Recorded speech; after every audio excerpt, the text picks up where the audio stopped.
پر ہوتا ہے نا، سب سے پہلے بیوی پر ہوتا ہے، اس لیے اہل بیت میں سب سے پہلے بیویاں داخل ہوتی ہیں۔ یہاں بھی دیکھیں قرآن موسیٰ کی زوجہ کو، حضرت موسیٰ علیہ السلام کی زوجہ کو اہل کہہ رہے ہیں، اور ہمارے یہاں ایک مکتبہ فکر ایسا ہے جس نے اہل بیت میں نبی کی بیویوں کو شامل ہی نہیں کیا، تو کتنا بڑا ظلم ہے کہ اہل بیت میں تو سب سے پہلے نبی کی ازواج داخل ہیں۔ تو وَسَارَ بِأَهْلِهِ، موسیٰ علیہ السلام اپنی اہل کو لے کے چلے، آنَسَ مِن جَانِبِ طُورِ نَارًا، تو کوہ طور کے کنارے پہ آپ کو ایک آگ محسوس ہوئی۔ قال لأہلہ، اپنی اہل سے کہا، امکثوا، یہاں ٹھہرو، مجھے آگ محسوس ہو رہی ہے، لعلی آتیکم منہا بخبر، اس کی تفسیر پہلے ڈیٹیل سے گزر چکی ہے، اس لیے میں جلدی جلدی اس کو گزار رہا ہوں۔ میں ہو سکتا ہے وہاں سے کوئی خبر لے کر آؤں، کیونکہ جہاں آگ ہوتی ہے وہاں اکثر آبادی ہوتی ہے، کسی آبادی نہیں آگ جلائی ہوگی تو لوگ ہوں گے، تو میں پوچھ لوں گا بھائی مصر کا راستہ کس طرف کو ہے۔ حضرت موسیٰ علیہ السلام کہتے ہیں کہ راستہ بھول گئے تھے۔ او جذوۃ من النار، ورنہ کم سے کم اتنا ہوگا کہ میں کسی لکڑی پہ آگ جلا کے لے آؤں گا، تو ہم یہاں آگ جلائیں گے، اور اس سردی میں، سردیوں کا موسم تھا اور مصر کی سردی بھی بڑی مشہور ہے، تو ہم یہاں آگ جلا کے کیا ہوگا، لعلکم تصطلون، تاکہ تم کچھ اس سے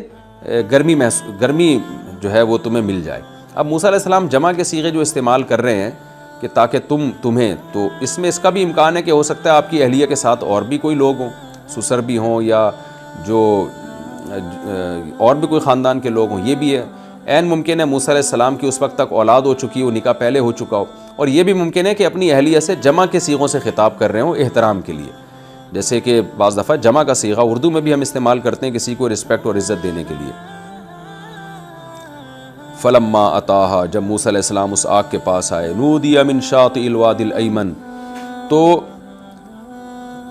دائیں طرف جو وادی تھی اس کے کنارے سے ندا آئی، ایک پکار آئی، فی البقعۃ المبارکہ، جو وادی ایک مبارک جگہ پہ تھی، ظاہر ہے جہاں اللہ کا جلوہ ظاہر ہوا وہ کتنی مبارک جگہ ہوگی۔ من الشجرۃ، درخت کی طرف سے آواز آئی، ان یا موسیٰ، کہ اے موسیٰ، انی انا اللہ رب العالمین، بے شک میں اللہ ہوں جو تمام جہانوں کا